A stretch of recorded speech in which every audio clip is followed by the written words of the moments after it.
Olá, amigos, amigas, estamos iniciando o nosso momento de estudo, no qual estamos vendo, comentando o compêndio da doutrina social da Igreja.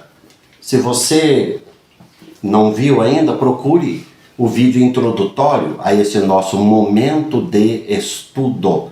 Você o encontra no YouTube, Pascom Soledade. Nós hoje estamos iniciando uma nova temática. Já vimos até agora partes do Antigo Testamento, especialmente o Pentateuco, tudo que se refere aos direitos sociais, ao direito do pobre, a experiência fundante do povo de Israel. Vimos até agora nos vídeos anteriores. Hoje nós estamos começando a olhar para a pessoa de Jesus. Vamos ver no compêndio os números 28 a 33. Se você tem o compêndio, você pode ir seguindo. Não vamos seguir propriamente à risca o compêndio, porque nesta parte sobre Jesus Cristo, e aqui eu já faço uma observação ao compêndio, eu particularmente penso que faltou colocar muito sobre o Jesus dos Evangelhos, ou como se dizia na década de 80, o Jesus histórico. E por isso, essas minhas considerações aqui, claro, vão ter elementos que temos no compêndio, mas vamos trazer também elementos da cristologia para que possa enriquecer essa nossa exposição.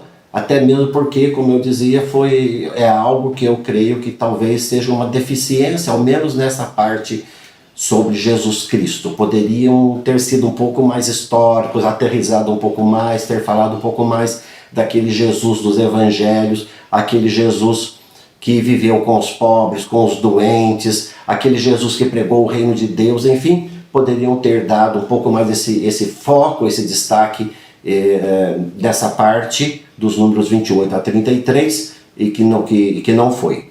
Praticamente nós temos aqui mais falando do Cristo da fé, a partir da ressurreição, da experiência do ressuscitado, do mandamento do amor, que são todas coisas importantes, mas que eu penso que quando nós falamos do Jesus dos Evangelhos, nós estamos falando de um Jesus que é mais relevante para essa nossa temática da doutrina social da Igreja. Mas o compêndio começa falando da pregação que Jesus fez na sinagoga de Nazaré, e que é narrada lá no Evangelho de Lucas, no capítulo 4, versículos 18 e seguintes, onde Jesus, abrindo o livro do profeta Isaías, ele diz: "O Espírito do Senhor está sobre mim, porque me ungiu para levar a boa nova aos pobres, curar os contritos de coração, devolver a vista aos cegos, anunciar um ano da graça do Senhor." Então, o Evangelho de Lucas coloca Jesus na linha do cumprimento daquelas profecias do Antigo Testamento, especialmente aquelas que nós temos nos profetas com relação à justiça social, e mesmo lá no livro nos livros do Pentateuco. Jesus, então, na linha do cumprimento dessas profecias. Jesus veio para anunciar o ano da graça. Ano da graça é o chamado ano jubilar, quando é restituída a igualdade dentro do povo, onde os bens são devolvidos para aqueles que porventura os tenham sido subtraídos, quando se restaura, portanto, na sociedade a igualdade. Lembrem-se sempre de Deuteronômio, capítulo 15, versículo 4, "Entre vós não deve haver pobres." Por isso, toda essa preocupação veterotestamentária em uma legislação que exatamente impedisse que isso ocorresse, que houvesse essas desigualdades e injustiças no meio do povo.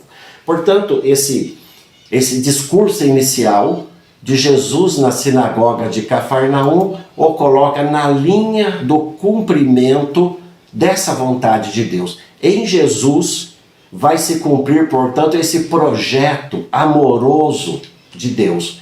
E se inaugura um novo tempo, que é o reino de Deus. Em Jesus, esse reinado de Deus já começa a se fazer presente.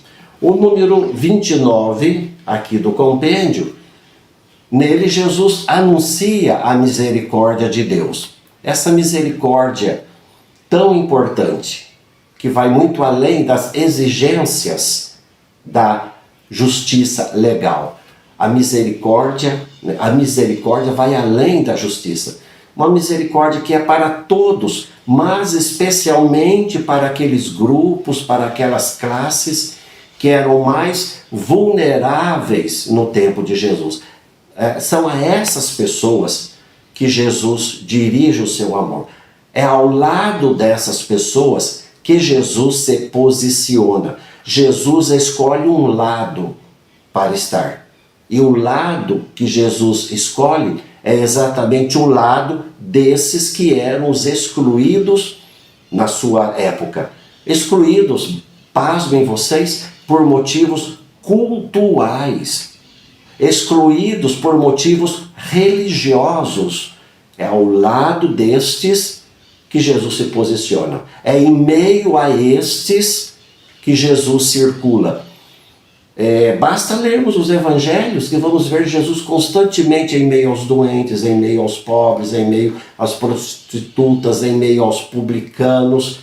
Jesus, portanto, escolhe um lugar e Jesus se posiciona em favor desses excluídos do seu tempo. O que não quer dizer que Jesus se posicione contra os que estão do lado de lá, contra os fariseus, contra os saduceus, contra os doutores da lei, embora, quando se fizesse necessário, Jesus chamava a atenção, seja dos fariseus, seja dos mestres da lei, especialmente pelo excessivo legalismo que eles vivenciavam e se esqueceram daquilo que é mais importante, que é a misericórdia e a justiça. Jesus era manso e humilde de coração, mas quando precisava, ele pegava em cordas para expulsar os vendilhões do templo, para dizer, vocês estão fazendo da casa do meu pai uma casa de comércio. Os saduceus era aquela classe mais abastada, mais rica, e que sobrevivia às custas desse comércio dentro do templo.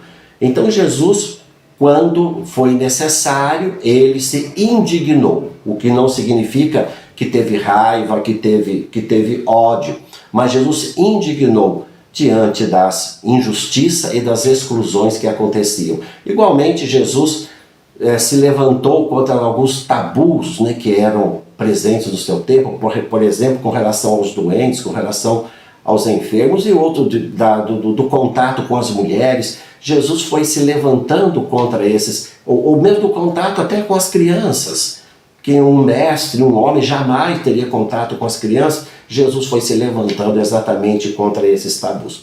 Portanto, esse Jesus dos evangelhos, esse Jesus pé no chão, esse Jesus que se revelou nos evangelhos o rosto misericordioso de Deus. Em Jesus, Deus veio revelar o seu rosto para nós, como diz Schillebeeckx, um teólogo holandês. Jesus é o rosto misericordioso do Pai.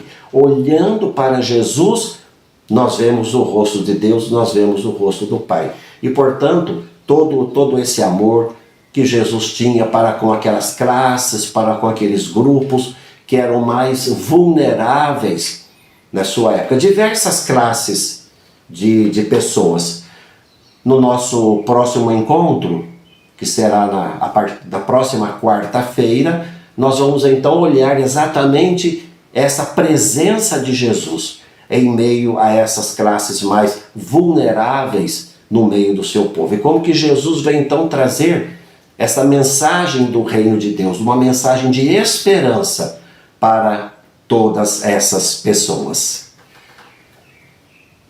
Conheça e pratique a doutrina social da Igreja.